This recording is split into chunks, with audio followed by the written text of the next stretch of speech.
Lisa ওকে দেখো, ও আমার dance ক্লাবের ফ্রেন্ড মাহি। হ্যালো মাহি, আমি টিনার friend Lisa. Hello Riya.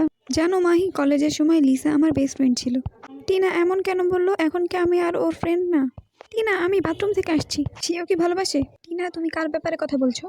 Tina কি কারোর সাথে রিলেশনশিপে আছে? কিন্তু টিনা তো সবসময় আমার সাথে থাকে, তাহলে আমাকে কেন বলেনি? আমি জিজ্ঞেস করি। আমাকে লুকিয়ে কি সব কথা হচ্ছে? আরে তেমন কিছুই না, এমনি। চলো খাবার খাই। যদি টিনার জীবনে কেউ থাকে তাহলে আমার কাছে কেন লুকাচ্ছে? হয়তোবা ধীরে ধীরে টিনা আমার থেকে দূরে যাচ্ছে।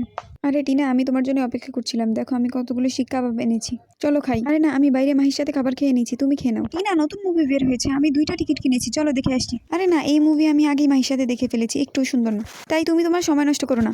আমার মনে হচ্ছে আমি ওদের দুজনের মাঝে তৃতীয় ব্যক্তি হচ্ছি। নতুন বন্ধু পাওয়ার পর কি পুরানো বন্ধুর কোনো দাম থাকে না? আজকে আমার জন্মদিন, আমি টিনার জন্য অপেক্ষা করছি, কিন্তু ও আসছে না।